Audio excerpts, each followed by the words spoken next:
You'll see it all with a free 1-month trial of Racing UK. Now then, I've been asked by Sky Bet to put together a Pick 6 for the Breeders' Cup. Pick 6 taking place on Saturday night. It's the last 6 races, concluding with the big race, the Breeders' Cup Classic. And it starts with race 7, which is the 6.5 furlong turf sprint. So I got my head into the daily racing form today and put together 6 horses. It'd be an absolute miracle if they all win, but you never know, we might get 1 or 2 winners out of this, and they bring up points of discussion along the way, with Chris Dixon here with me in the studio. So let's just run through them quickly. At 9:05, Breeders' Cup Turf Sprint, Rene's Got Zip, Daredevil in the Juvenile, Flintshire in the Breeders' Cup Turf, we'll talk to Chris about that, Secret Circle in the Breeders' Cup Sprint, the Mile, we've gone for Anadin taking on Toronado, and Bayern in the Breeders' Cup Classic, likely to be second favourite there or thereabouts behind Shared Belief. So that's the Pick 6 attempt. Hopefully one of them will win. But we may as well have a go for small stakes and see how we get on. Of course, if you do a Pick 6, you can put more than 1 in each race, but I was told just to put 1 in, and we'll start with the 6.5 furlong turf sprint, Grade 1, of course, and I've gone for Rene's Got Zip, who was a 5 1/4 length winner at Del Mar last time out when sent off an odds-on favourite. A bit disappointing the time before.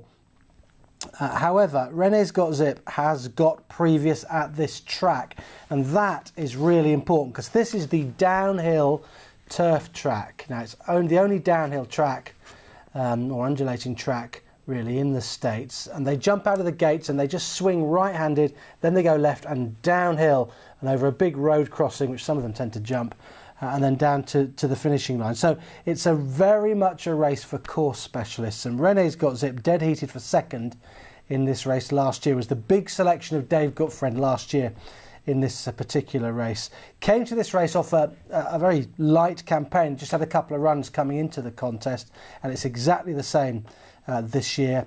Had a layoff after that Breeders' Cup Turf Sprint, came back in a Grade 3, sent off odds on favourite, beaten 4 lengths at Del Mar, then improved on the 3rd of September to win by 5 1/4 lengths at Del Mar and win really easily. And now back to the track that this horse absolutely loves. Has run twice here, been placed on both occasions, and looks pretty reasonable, round about the 5 to 1 mark. There are quite a few horses that have got some form on the track, and let me just point you in the direction of one horse who on numbers, on Bayer figures, has not run fast enough and hasn't proved that he can run fast enough yet to win a race like this, but is 4 from 8 on this unique downhill turf course and quite nicely berthed in stall 3, and it is Sweet Swap. Will be around about a 12 to 1 shot. Corey Nakatani rides. He's having a terrible meeting, Corey Nakatani, 6% at the moment, but he's a 14% jockey overall, and he's only had 64 rides for his 6%, so he may just have had a bad lot. Joe Tolomo won on this horse his last couple of starts. He won a Grade 3 last time here at Santa Anita. But the thing about this horse, if you want to get involved each way, is that he just loves the track. So I'd be quite interested in him. But let's start the Pick 6 with Rene's Got Zip. Second in the race last year. Going to go one better, I think, this time around. Run style, up there. Really speedy. I expect this horse to be in front, coming down the left-handed hill. Coming right down the hill. And it's whether she can hang on. She's very game. She just got caught last year. Fingers crossed she'll hang on this year. So that's race number 1, the turf sprint. Let's have a look at the second contest. We move on to the juveniles here. And this is quite a tough one, really, the juveniles. In the end, I've gone for Daredevil. 1.5 miles a furlong is the trip for the juveniles here. Quite a tricky race. So just highlight that the Great War's in here, of course, for Aidan O'Brien and Ryan Moore, and he gets Lasix for the first time. He ran at the Curragh last time. He won by 3.5 lengths. It was the Blenheim Stakes over 6.5 furlongs. Big step up in trip for him. He's only raced over 5 and 6.5, and he's stepping out onto dirt as well. He's by Warfront out of a Pulpit mare. He should handle the dirt, but the big thing, Santa Anita, is you can't miss the break, and historically on the dirt a lot of European horses have missed the break, so he can't afford to do that. Daredevil, however, is a real dirt specialist. He's 2 from 2 out on the east coast at Belmont and fired a massive figure when winning last time there. And he won a real proper trial for this. He won the Champagne Stakes on a sloppy track, sent off the odds-on favourite, and he was forced to go 4 wide on the home turn. He still fired a buyer figure of 107, and he won comfortably, the trip note says. He won by 2.5 lengths. He's going to have a bit in hand because he's drawn in 12. That is not ideal, but he's really pacey. We saw last year that you can win from a wide draw if you've got early pace. Gold Sense was just about the widest draw of all and won the Dirt Mile coming from a wide draw. So you can at Santa Anita, and I think Daredevil is the horse to be with. 2 from 2 in his career to date, and he's been working pretty well at the track. You get the privilege of being able to see how they've worked. You get the times, and he's been working pretty well. So the Champagne winner has already won a Grade 1. Will do for me in this. I think the average winning buyer figure for this race is about 98. He has fired 107 already, and he looks like he could be a Kentucky Derby horse for next year. So Daredevil's interesting. He's not a big price. If he was drawn in the first 3 or 4, he'd be 5 to 4, but he's out in stall 12, so he's an 11 to 4 shot. The Breeders' Cup Turf is next up. We can bring Chris in here. We've got some Euros here to chat about. I've gone with Flintshire. I was chucking around Flintshire, Telescope, Main Sequence. Main Sequence being the primary American runner in this particular race, and it's 3 from 3 for Graham Motion since he went to the States. He's won 3 Grade 1s. Used to be with David Lanigan, ran really well in the Derby behind Camelot, of course. I don't think what he's achieved is quite good enough. The style of his victories have been impressive. He's been held up. He's waited to the last minute. He's shown a sharp turn of foot to win all of his races narrowly. I think he's going to have to really step up to win this. So I've gone with Flintshire, who ran an absolute blinder in the Arc. I thought this was a tremendous run, albeit down towards the inside, which is where you want to be on decent ground at Longshore. You don't want to be out wide. We won't talk about Harpstar. So you need to be down on the inside. But the thing about this horse, for Planet Turf, interviewed Maxime Guillon, not this year, but the year before, and he ran in the Arc and he disappointed on soft ground. He said he has to have really quick ground. That's what he wants. He ran well behind Cirrus des Aiguilles in the Coronation. This was a blinding run. A repetition of this, and he'll go really well. He got a Racing Plus rating of 125 from this race. That stands up really well against the Americans and against Telescope. He was second in the Prix Foyt Ruler of the World. I just think he's a real standout here. He's thrashed by Trev on this occasion, but he's going to get even faster ground than he encountered here on Arc Day, and that's really going to suit him. He will not race on Lasix because Monsieur Farb's horses don't, but it doesn't seem to bother them. So I really like him. I think he's very solid. In some ways, he should have a slightly better win record than he's got. He's 3 from 10, given his ability. I think his ability will get in there on Saturday night. He's never gone on anything faster than good, has he? Well, this is because he's constantly racing, Longchamp, Chantilly. He's racing in places where they just don't ever... He raced on firm ground at Chantilly in June of 2013 when he won the Group 3 Longines. And he beat Park Real there. And that was on really fast ground. He won by 3 lengths and was mightily impressive. Yeah. You like Telescope, don't you? Yeah, because I think he's a better horse. Okay. His Hardwick win was impressive. Yeah, he absolutely annihilated them, and he looked really, really good that day. He beat Hillstar 7, and Hillstar's gone on to win. Good second behind Tagruda in the King George. Canadian International. Not disgraced in a Juddmonte. It's a mile and a half this race, isn't it? Yeah. I think Flintshire did beat Tagruda. He wants really fast. Yeah, but Tagruda produced her absolute best on that occasion. I think that's her standout run. The King George, yeah. Okay. And I don't think she's quite produced it since then, and the Arc probably didn't pan out ideally for her, and it was at the back end of a long campaign. Flinch's campaign had been largely based around the Arc in mind, hadn't it? And then this. Yeah. So, for all that they say, Flintshire needs genuinely quick ground. The evidence is yet to be there that he actually does. He hasn't had enough chance to race on it. That's the problem. But, yeah, he was... I know it was a prep run, I suppose, behind Ruler of the World. Was that in the pre-Foy? The Foy, Yeah. It was a prep. But I don't know. I prefer Telescope. Okay, he gets LASIK for the first time. You've done a load more work on this than me. I'm having a massive he's guess got about Ryan what Moore as well, hasn't he? He's got Ryan Moore, which, you know, internationally he's just been sensational of late. And what else have we got? What else runs in the turf? well, main sequence, I'm just going to mention him. He's fired 3 triple-digit Beyer figures when winning in the States since he left David Lanigan and went to Graham Motion. He'd been racing on LASIK, and he's won by a neck, a head and a neck. He's 3 races in the States, all of them Grade 1s, Monmouth, Saratoga and Belmont. I wouldn't say he looks like a reformed character, but he's enjoying the style of racing out in the States. He's enjoying the fast ground, and we've got to say it, LASIK might well have helped him.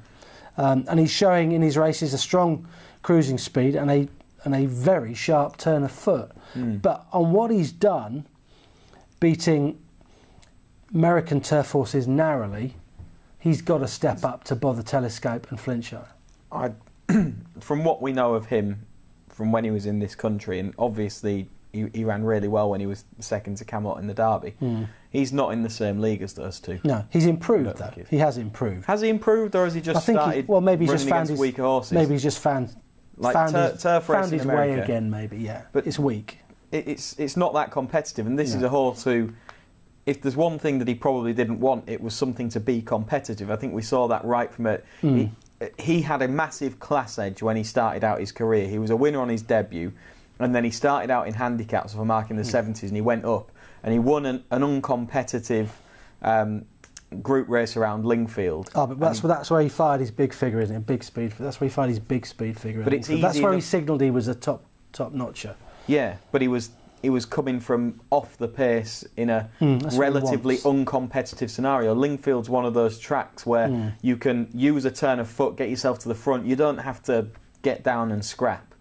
And as soon as he was ever asked to do that, let's be honest, he turned it in. He turned it in. He needs to ambush them, like he did in the United Nations and the Sword Dancer, and like he did at Belmont last time. I agree with you. I think even with Johnny Velasquez on board and for the brilliant Graham Motion, he's probably not going to be good enough. I think Brown Panther, I don't think he's going to be good enough either, I'm afraid. Shouldn't be quite quick enough. He wouldn't be quick enough on fast ground. Hopefully he goes and runs the rest. It's a shame what happened in... Well, they're going to pony him down to the start this time. He didn't have a pony, he was out in Canada, and that didn't help. So good luck to Michael Owen with Brown Panther. But anyway, I've gone with Flintshire in the pick 6 there. Should be at a race, I think, that'll go to the Europeans. Let's move on to the sprint. This is the dirt sprint, of course, 6 furlongs. The par Beyer figure for this is 110. It's a really good par figure for this.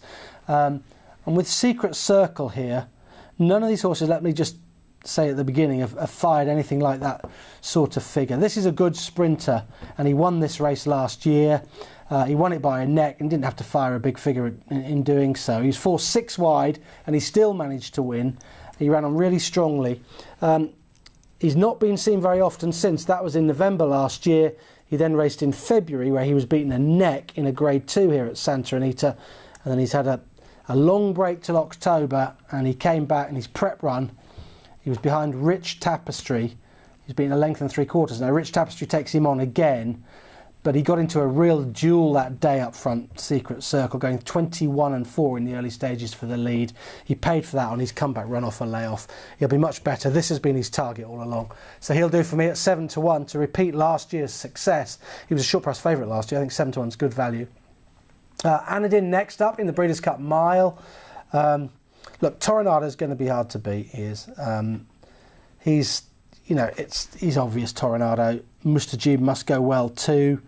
But I'm going to give Anadin a go. Let's just have a look at him. Okay, this is when he was beaten by Kingman, of course. Yeah, he was beaten 2.5 lengths here in the Jacques Le Malo. Olympic Glory was back in 3rd place. This horse is beginning to get his act together, I think. He's only beaten 2.5 here. Here he comes, splitting horse in the Wertheimer colours, Olivier Pellier. And then he ran in the foray last time, and things did not go his way. He got persistently checked in the foray, and he finished behind Olympic Glory and Gordon Lord Byron. Freddie Head is very good when he takes horses to America. I think that's partly the angle with me. He knows how to get them absolutely spot on. And when I went filming for Planet Turf, Freddie felt that this was the number one target really, rather than the foray, and he felt that the turning mile, the tight turning mile, would really suit this horse. And as a big Brucey bonus, you've got Olivier Pellet, and that is not to be underestimated. I know Torinado will be hard to beat. He's well found in the market, Torinado, but I think Anadin could be very interesting at a decent sort of price. And then if we've got this far, then we'll be a tad nervous coming to the Breeders' Cup Classic. And I've gone for Bayern. Now, I'm a massive Shared Belief fan. I really am. He's 7 from 7 in his career to date for Jerry Hollendorfer. There's loads to like about him. He won the Awesome again last time, the Pacific Classic. He's fired a buy figure of 115 when he won the Pacific Classic. That was on synthetics though, but he's unbeaten on dirt, and he's 1 from 1 at Santa Anita. But his biggest figure was on synthetics. Bayern will be ridden by Matt Garcia for Bob Baffert. He's fired a figure of 111 and last time 110. He had a low-key prep for this, but he beat Tapiture and Candy Boy by 5 3/4 lengths in the Pennsylvania Derby. It was a Grade 2 effort, and it was a really good performance. And he's 2 from 2 at Santa Anita. He really goes well here at the track. He won an allowance contest on the Gary Stevens in February of this year by 15 lengths. That was only his second go, only his second ever race, and his second run at Santa Anita. This firm, fast, sharp track really suits him, and I think he's going to give Shared Belief an awful lot to think about in the Classic, and he is a 7 to 1 shot. So there we go. If we get all those up, it'll be nice. Do I fancy any of them more than others? Well, I've had to do an enhanced daily double, so I've put 2 in at reasonable prices. Rene's got Zip in the Turf Sprint, dead heat for second last year. I think the horse can possibly go one better. And Secret Circle in the Cup Sprint, a 7 to 1 shot. Won it last year. I think had a nice prep last time. Lightly raced, been targeted at this. So they will do. But I'm quite keen on Bayern. I nearly put him in. I think he's a really good each way go against Shared Belief, who really does make the market. 7 from 7 Shared Belief, and he's going to be very short in that feature event. I think we should just say we're going to see Toast of New York running in that as well. We must wish Jamie Osborne all the very best with Toast. Hope he goes well. He's got a chance. He's got a buy figure of 111 when he was beaten by Shared Belief, and that puts him right up there. I think he's got a chance of being in the money, but I think the Santa Anita Specialist Bayern is the one to be with at 12.35 if you can stay up that late.